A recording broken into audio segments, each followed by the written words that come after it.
다 어려운 시간을 저희들이 걷고 있습니다만, 제일 어려우신 분들이 누굴까 하니까 참 정말로 어려우신 분들, 잡을 잃어버리신 분들이 제일 어려울 것 같고요.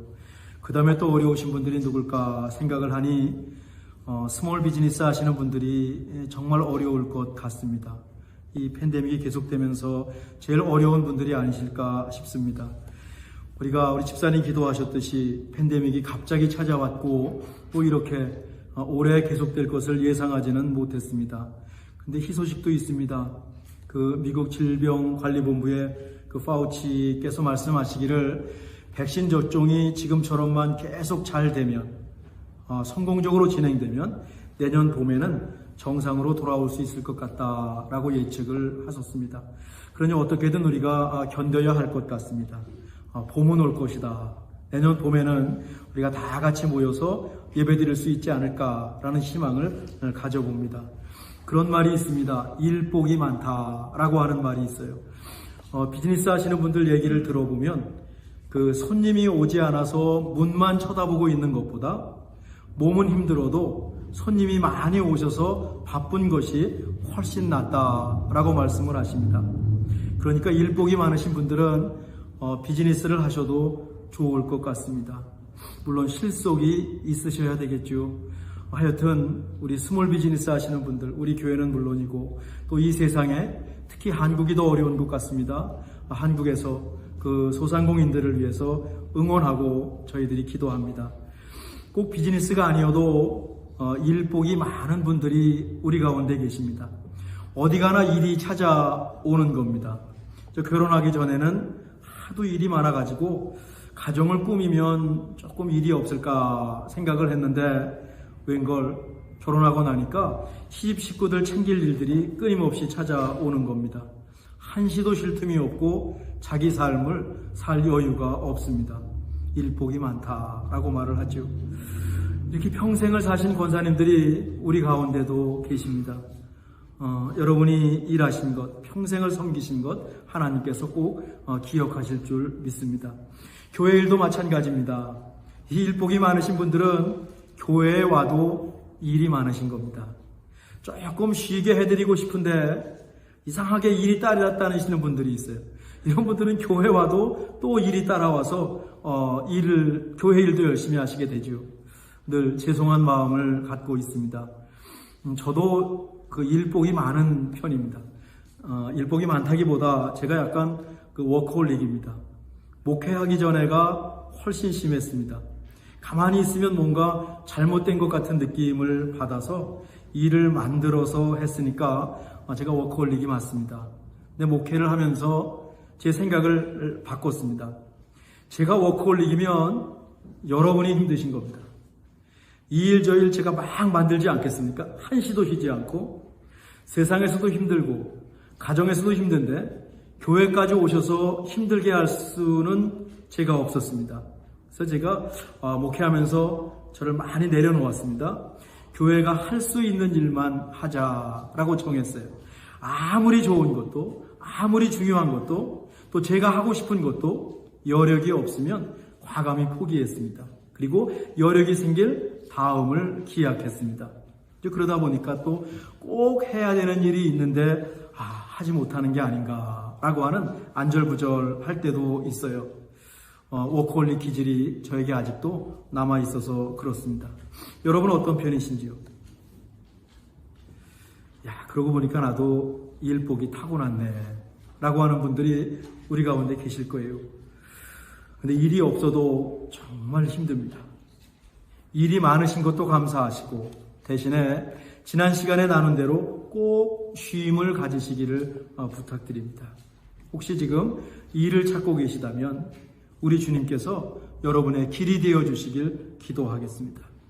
믿음으로 이 어려움을 꼭 이기시고 견디시고 하나님 바라보면서 광야길을 통과하시길 바랍니다. 하고 싶은 일, 여러분이 하고 싶은 일을 꼭 하실 수 있기를 뒤에서 응원하고 뒤에서 기도해 드리겠습니다. 우리 예수님은 어떠셨을까요? 보나마나 예수님도 일복을 타고나셨습니다. 성경에 예수님의 아버지 요셉에 대한 말씀이 그 초창기에 나오고 나오지 않습니다.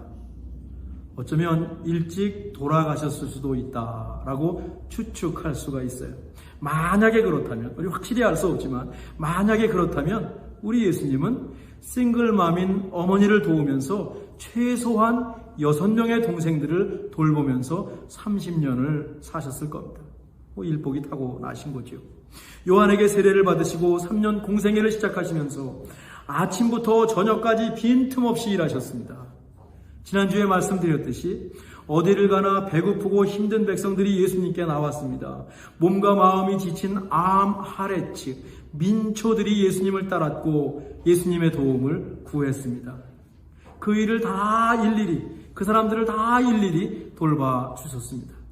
또 수단과 방법을 가리지 않고 예수님을 무너뜨리고 예수님을 괴롭히고 예수님을 없애려고 하는 예루살렘의 종교 지도자들도 예수님을 감시하고 시시콜콜 시비를 걸었습니다.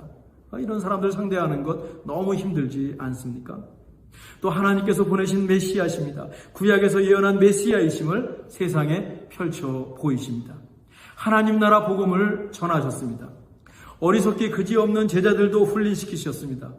우리가 알다시피 이 3년이란 시간은 길지가 않습니다. 짧지요. 그런데 예수님은 십자가에 돌아가시면서 다 이루었다. 다 이루었다. 얼마나 열심히 사셨겠습니까? 그러니 예수님도 쉼이 필요하셨다라고 하는 것입니다. 예수님께서 쉬기 위해서 두로에 가셨다라고 했죠. 마가복음 7장 24절입니다. 우리 한번 같이 읽어보실까요? 예수께서 일어나사 거기를 떠나 두로 지방으로 가서 한 집에 들어가 아무도 모르게 하시려 하나 숨길 수 없더라. 알고 보니까 이 두로와 시돈에도 예수님에 대한 소문이 쫙 퍼졌어요. 어떻게 퍼졌을까? 마가복음 3장 8절에 보면 예수님이 하시는 일을 보려고 두로와 시돈에서 사람들이 내려와서 예수님이 어떤 일을 하나 보고 있었습니다. 그 사람들이 집으로 돌아가서 자기 나라에 가서 예수님에 대해서 소문을 냈을 것입니다. 그냥 가십일 수 있습니다. 야, 갈릴리에 가니까 이런 사람이 있더라. 메시아가 있더라. 하나님의 아들이라고 하는 사람이 있더라. 그 사람이 만지면 다 병이 났더라. 라고 소문이 났을 수 있습니다. 그런데 어떤 사람들은 그 예수님의 말을 듣고 예수님을 만나서 예수님의 능력을 경험하고 싶었을 것입니다. 믿음은 가만히 있는 것이 아닙니다.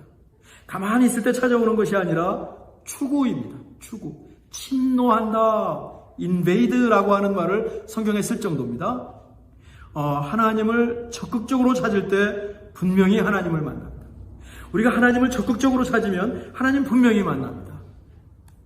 적극적으로 찾은 사람들이 하나님 다 만났습니다. 예수님에 대한 소문을 듣고 예수님을 꼭 만나고 싶었던 두로와 시돈 사람들 가운데 그 한 명이 누굽니까? 그 한 명이 바로 우리가 살펴보는 수로보니게 여인이었다라고 하는 것이죠. 아마 제일 먼저 예수님께 온 사람이 수로보니게 여인이었을 겁니다. 마가복음 7장 25절과 26절입니다. 우리 한번 같이 읽으시죠. 시작. 이에 더러운 귀신 들린 어린 딸을 둔 한 여자가 예수의 소문을 듣고 곧 와서 그 발 아래 엎드리니 그 여자는 헬라인이요 수로보니게 족속이라. 자기 딸에게서 귀신 쫓아내 주시기를 간구하거늘. 이 구절을 제가 헬라어 본문 그대로 순서대로 직역을 한번 해봤어요. 바로 그때, 다음 화면입니다. 바로 그때 들었습니다. 뭘 들었습니까? 한 여인이 예수님에 대한 소문을. 그 여인에게는 더러운 영이 들어간 딸이 있었습니다. 우리 젊은 사람들은 알겠지만 저건 관계대명사 구로 괄호 안에 처리했습니다. 그녀는 와서 예수님의 발 앞에 엎드렸습니다. 그녀는 헬라인이고 수로보니게 태생이었습니다. 저기에 보면 들었습니다. 와서 발 앞에 엎드렸습니다. 라고 하는 말이 25절과 26절에 나와 있는 핵심입니다. 믿음은 들음에서 납니다. 들었습니다. 바로 그때 들었습니다. 그런데 듣는 곳에도 지혜가 필요합니다. 얼마나 많은 정보와 소리가 있습니까? 여러분 지난 일주일 동안에 얼마나 많은 것을 들으셨습니까? 유혹하는 소리도 들으셨을 겁니다. 쓸데없는 소리도 있습니다. 기분 나쁜 소리도 있습니다. 칭찬하는 소리도 있습니다. 꼭 들어야 할 소리도 있습니다. 무엇보다 하나님의 음성이 있습니다. 그것을 분별하고 들을 줄 알아야 된다. 저 여인은 들었습니다. 무엇을? 예수님에 대한 소문을 들었습니다. 우리가 엉뚱한 소리를 들으면 길을 잃기 십상이죠. 예수님을 찾은 수르보니게 여인에게는 듣는 귀가 있었고 그 듣는 귀는 예수님에 대한 소문을 들을 수 있었습니다. 흘려 듣지 않았습니다. 딱 붙잡았습니다. 그리고 거기에 그치지 않고 들은 것을 행동으로 옮겼습니다. 그녀는 와서 예수님 발 앞에 엎드렸습니다. 어쩌면 예수님의 시임을 방해한 거예요. 예수님 두루에 쉬러 가셨거든요. 지금 편안하게 누워 계시거든요. 지금 쉬실 수 있거든요. 앉아 계시든 누워 계시든. 그런데 그때 이 여자가 와서 예수님의 시임을 완전히 방해한 겁니다. 굉장히 적극적이죠. 정말 침노하고 있지 않습니까? 그만큼 간절했다. 예수님 발 앞에 엎드렸습니다. 알고 보니까 그녀는 헬라인이고 수로보닉의 태생이었습니다. 라고 했습니다. 유대인이고 나사렛 출신인 예수님과 출생 신분이 완전히 다릅니다. 당시에 여성이 남성을 찾아오는 것, 이거 엄청난 용기가 필요했고 쉽지 않은 일이었습니다. 특별히 잘난 사람이, 잘난 여성이 나사렛 출신 목수의 아들 유대인 남성을 찾아오는 것 정상이 아닙니다. 게다가 이 여인은 헬라인입니다. 당시 공용어가 지금 영어가 그랬듯이 그릭, 헬라어였습니다. 헬라는 철학도 발달했죠. 자존심도 세고 품격도 있었을 것입니다. 시돈과 두로가 속한 수로보닉의 태생이다. 거기 낳았습니다. 거기 낳은 사람입니다. 큰 나라는 아니어도 넉넉한 나라 출신이고 이스라엘을 조금 밑으로 보는, 이스라엘 사람들 하면 에고 못 사는 나라, 그런 나라라고 생각하는 그래도 자존심이 있는 우월한 지역 출신이었습니다. 그런데 이 여인이 예수님께서 두로에 오셨다는 소문을 듣고 예수님께 나와서 엎드렸습니다. 오늘 우리가 읽은 마태복음은 이 여인의 목소리를 녹음해서 전하듯이 직접 화법으로 기록했습니다. 대신 마태복음에서는 이 여인을 수로보닉의 여인이 아니라 가나안 여인이라고 말을 했어요. 여기서 가나안은 이스라엘과 반대되는 개념으로 하나님을 알지 못하는, 하나님께 선택받지 못한 이방인이다 라고 하는 뜻입니다. 마가복음이 수로보닉의 여인의 출신 성분과 사회적 지위를 강조했다면 마태복음은 이 여인의 종교적 배경을 강조하고 있습니다. 아무리 잘 살고 잘났어도 이방인입니다. 죄가 가득했던 가나안, 그 지역 여인입니다. 하나님과 무관한 여인이다 라는 사실을 가나안 여인이라고 하는 그 명칭으로 간단하게 정리하고 있습니다. 마태복음 15장 22절입니다. 같이 읽으시죠. 가나안 여자 하나가 그 지경에서 나와서 소리질러 이르되 주 다윗의 자손이요 나를 불쌍히 여기소서 내 딸이 흉악하게 귀신 들렸나이다 하되 가나안 여자 하나가 하나님이 선택하지 않은 이방 여인 가운데 한 명, one of them일 뿐입니다. 이름도 모릅니다. 그냥 어떤 가나안 여인입니다. 열외입니다. 아웃사이더입니다. 마가복음은 그냥 예수님께 나왔다고 고백했는데 마태복음에 보니까 소리를 지르면서 예수님께 나왔어요. 소리를 쳤다라고 하지 않습니까? 소리를 질러라고 하지 않습니까? 헬라어가 크라소라고 하는 헬라어인데 여기에 말이죠. 호언한다고 그러죠. 자동차 빵빵하는 거. 그 말고 옛날엔 뭐라고 불렀냐면 한국은 지금도 그래요. 크락션을 울린다. 크락션을 울린다 그랬는데 아마 여기서 왔을 겁니다. 크락슨이라고 하는 영어인데 이게 크라소라고 하는 헬라어에서 왔을 것 같아요. 자동차가 빵빵 울리면 누가 저렇게 크락션을 울리냐고 우리 때는 그랬거든요. 호언한다는 말은 여기서 배웠어요. 얼마나 크게 소리를 쳤는지 알 수가 있어요. 방해가 될 정도로 소리를 쳤다. 또한 이 동사에는 울부짖다, cry out, 울면서 계속 부르짖다라고 하는 계속적인 행동이 반복되고 있습니다. 주 다윗의 자손이요 나를 불쌍히 여기소서. 이 여인이 무작정 예수님께 나온 것이 아닙니다. 예수님은요, 이 여인은 예수님이 누구신지 정확히 알고 있어요. 우리 알고 믿는다고 하죠. 아는 것이 힘이라고 하죠. 예수님이 누구신지 정확히 알았기 때문에 헬라인이고 수로보니게 여인인데 그 자존심 다 내려놓고 예수님 앞에 나와서 엎드렸을 것입니다. 무모하고 맹목적인 믿음이 아니다 라고 하는 겁니다. 주라고 했습니다. 주, 로드. 예수님을 부르는 특별한 호칭이죠. 당시에 주라는 말은 로마 황제, 종이 자기 주인을 부를 때 주라고 불렀습니다. 초대교회는 예수님을 주라고 고백했고 그것으로 인해서 핍박을 받기도 했습니다. 그런데 가나안 여인, 수로보니게 여인이 예수님을 거침없이 주라고 부르고 있습니다. 그만큼 자신을 낮췄고 예수님을 최고로 높였습니다. 겸손이죠. 겸손입니다. 하나님을 부르고 하나님께 나가는 바른 모습은 무엇입니까? 겸손입니다. Be humble. 우리 겸손했을 때 하나님 우리를 보시고 하나님께 나갔을 때 우리는 늘 저렇게 겸손하게 나가죠. 다윗의 자손이요 라고 했습니다. 다윗의 자손이요. Son of David 이라고 얘기했어요. 예수님이 누구신지 한 발자국 더 나가는 겁니다. 다윗의 자손 메시아가 나온다고 했거든요. 구약 성경에 의하면 다윗의 자손에서 메시아가 나온다고 했고 다윗은 이스라엘 최고의 왕입니다. 그러니 예수님을 다윗의 자손이라고 고백하는 것은 하나님께서 보내신 메시아이십니다. 하나님 이스라엘의 최고의 왕이십니다. 라는 뜻입니다. 가나안 여인 같지가 않죠. 하나님에 대해서 심지어 성경에 대해 잘 알고 있는 이스라엘 사람들 같습니다. 야, 이 사람은 어떻게 알았을까? 어떻게 알았을까? 그만큼 이 사람은 예수님에 대해서 알아봤다는 것입니다. 우리가 예수님 믿는다고 합니다. 때로는 예수님 없다고 얘기합니다. 나는 예수님 못 믿겠습니다라는 많은 사람들이 지금 세상에 너무 많이 있습니다. 기독교가 뭐가 중요합니까? 과학시대. 저는 권하고 싶습니다. 조금만 좀 알아보십시오.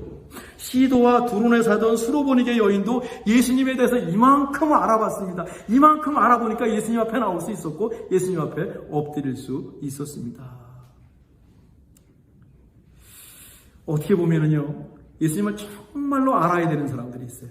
누구냐면 지난번에 우리가 배웠던 예루살렘에서 온 바리새인들과 서기관들입니다. 이 사람들은 정말로 예수님을 알아야 되는데 이 사람들은 예수님을 알지 못하고 예수님을 모를 것 같은 수로보니게 여인은 예수님을 정확히 알고 고백하고 있습니다. 주객이 전도된 느낌입니다. 세상사가 다 그렇습니다. 살다 보면 기대하지 않았던 사람들이 도움을 주는 경우가 얼마나 많던가요. 이렇게 외칩니다. 나를 불쌍히 여기소서. 키리에 엘레이손이란 말입니다. 이건 우리가 하나님 앞에 나올 때 드릴 수 있는 최고의 기도라고 누누이 말씀을 드립니다. 이 말은요, 하나님만 의지하겠습니다. 예수님만 의지하겠습니다. 도와주세요. 우리가 할 수 있는 모든 심정, 우리가 할 수 있는 모든 기도가 나를 불쌍히 여기소서라는 기도에 들어있습니다. 하나님 긍휼하심을 구하는 겁니다. 자비를 구하는 겁니다. 무슨 다른 기도가 필요하겠습니까? 주님, 나를 불쌍히 여겨 주옵소서. 주 다윗의 자손이요, 나를 불쌍히 여기소서. 주 다윗의 자손이요, 나를 불쌍히 여기소서. 성경에 대한 센스가 있는 분들은 이거 어디서 많이 듣던 건데, 이거 어디서 많이 듣던 얘기인데 라는 생각이 드실 겁니다. 예수님께서 여리고 성에 들어갈 때 길가에서 구걸하던 그 앞을 보지 못하는 소경이 예수님을 부른 외침입니다. 여리고 소경도 수로보니게 여인처럼 다윗의 자손 예수여 나를 불쌍히 여기소서라고 외쳤습니다. 진작에 외칠 사람들은 예루살렘의 종교 지도자들인데 이들은 예수님을 몰라라 하고 가나안 이방 여인과 길가에서 구걸하던 속된 말로 거지가, 앞을 못 보는 거지가, 저주받은 사람이 예수님을 찾고 있습니다. 참 아이러니입니다. 참 아이러니입니다. 23절은 예수는 한 말씀도 대답하지 아니하시니 제자들이 와서 청하여 이르되 그 여자가 우리 뒤에서 소리를 지르오니 그를 보내소서라고 마무리됩니다. 예수님은 한 말씀도 하지 않으셨습니다. 이 여인이 그렇게 외쳐 부르짖었는데, 불쌍히 여겨달라고 외쳐 부르짖었는데 예수님은 대답하지 않으셨습니다. 그러니까 제자들이 볼 때 예수님 기분 나쁘시구나. 쉬는데 와서 예수님 봐도하니까 기분 나쁘시구나. 라고 제자들이 나서서 다 쫓아내자고, 이 여인 쫓아내자고 얘기를 합니다. 여리고 소경 때도 똑같았습니다. 여리고 소경이 이제 다윗의 자손 예수여 나를 불쌍히 여기소서 외치고 왔을 때 제자들은 떠들지 말라고, 저리 가라고 얘기했습니다. 다음 주에 우리가 살펴볼 말씀입니다. 일복이 많으신, 하실 일이 많으신 예수님은 갈릴리를 피해서 두로에 가셨는데 그곳에서도 편히 쉴 수가 없으셨습니다. 우리 가운데 일복이 참 많다. 왜 이렇게 일이 밀려오는지 모른다. 내가 왜 이렇게 일이 밀려오는지 모른다. 라고 하는 분이 계시다면 예수님을 생각하시기 바랍니다. 야, 예수님이 이렇게 바쁘셨지. 나도 바쁜 걸 볼 때는 내가 예수님 닮아가는 거야. 대신 우린 예수님이 아닙니다. 예수님이 아니니까 꼭 쉼을 가지시기를 바랍니다. 아니, 예수님께서도 쉬러 가셨다라는 요 사실을, 예수님도 쉬셨다라고 하는 사실을 꼭 기억하시길 바랍니다. 예수님을 찾아온 수로보니게 여인을 마지막으로 잠깐만 다 생각합니다. 괜찮은 신분입니다. 괜찮은 태생입니다. 이스라엘에 비하면 역사도 깊고 유복한 나라에 살고 있습니다. 게다가 헬라인입니다. 그런데 이 여인이 예수님께 나와서 엎드렸습니다. 울부짖으면서 예수님께 나왔습니다. 얼마나 힘들면 다 내려놓고 예수님을 찾았을까? 다음 주에 우리가 살펴보겠습니다. 이 여인은 예수님에 대해 듣고, 제가 목요일마다 복습하는 목요일, 설교 한 번만 더 들어주십시오, 수요예배 녹음 한 번만 들어주십시오라고 제가 그렇게 쓰지만 그 정도 쓰면 간청하는 겁니다. 어쩌면 여러분 앞에 엎드려서 무릎 꿇고 한 번만 더 들어주십시오라고 여러분에게 간청하는 것이 그 글 속에 있습니다. 듣고, 너무 중요하거든요. 물론 제 설교가 아니라도 더 좋은 목사님 설교가 있다면 꼭 들으시길 바랍니다. 듣고, 그냥 들으면 안 됩니다. 듣고 포착해야 됩니다. 그리고 행동해야 됩니다. 예수님께 나왔습니다. 어느 정도로? 발 앞에 엎드렸습니다. 울부짖어 계속해서 외쳤습니다. 주 다윗의 자손이요 나를 불쌍히 여기소서. 우리의 외침이고 우리의 기도이기를 간절히 바랍니다. 주 다윗의 자손이요, 하나님의 아들 메시아로 고백했지 않습니까? 주는 그리스도시요 살아계신 하나님의 아들이십니다. 베드로의 고백이 우리 안에 확실하길 원합니다. 그 고백을 갖고 예수님께 오는 겁니다. 딴 거 아닙니다. 100년 살게 해주십시오, 우리 자녀가 잘 되게 해주십시오, 이런 거 아닙니다. 물론 중요하죠. 살다 보면 중요하죠. 그렇지만 정말 중요한 건 뭡니까? 주는 그리스도시요 살아계신 하나님의 아들이라고 하는 예수 그리스도에 대한 고백, 십자가 하나 붙잡고 예수님께 오는 것입니다. 팬데믹이 되면서 무엇보다 우리 믿음이 예전 같지가 않습니다. 서서히 식어서 미지근할 수도 있습니다. 사실 우리에게도 예수님을 찾아야 할 충분한 이유가 있지요. 우리에게도 하나님의 사랑, 하나님의 긍휼, 하나님의 손길이 필요한 것이 꼭 있어요. 우리 마음에도 있고, 우리 삶에도 있고, 우리 가정에도 있고, 이 세상에는 차고 넘치죠. 바로 그곳에서 수로보니게 여인처럼 기도하기 원합니다. 바로 그곳에서 하나님이 꼭 필요한 그곳에 가서 무릎 꿇고 엎드려서 수로보니게 여인처럼 기도하기 원합니다. 주여, 나를 불쌍히 여기소서. 우리 한 주간 이렇게 주의 긍휼을 구합시다. 들은 것에 그치는 것이 아니라 행동으로 옮기면서 필요하면 골방에 들어가서 문을 닫고 울부짖으면서 주님을 찾는 겁니다. 우리 각자의 삶에, 각자의 자리에서 우리가 이렇게 주님을 찾는 것이죠. 주여, 나를 불쌍히 여기소서. 이 기도 속에 우리의 모든 기도를 다 넣어서, 우리의 모든 삶을 다 넣어서, 우리의 마음을 다 넣어서 주여, 나를 불쌍히 여기소서. 기도하겠습니다. 하나님, 우리를 불쌍히 여기소서. 우리 교회를 불쌍히 여기소서. 우리 가정을 불쌍히 여기소서. 나를 불쌍히 여기소서. 우리가 사는 세상을 불쌍히 여겨 주옵소서. 주의 긍휼을 구합니다. 다음 한 주간 우리 각자의 삶 속에서 주의 긍휼을 구하게 하옵소서. 예수님의 이름으로 기도하옵나이다. 아멘.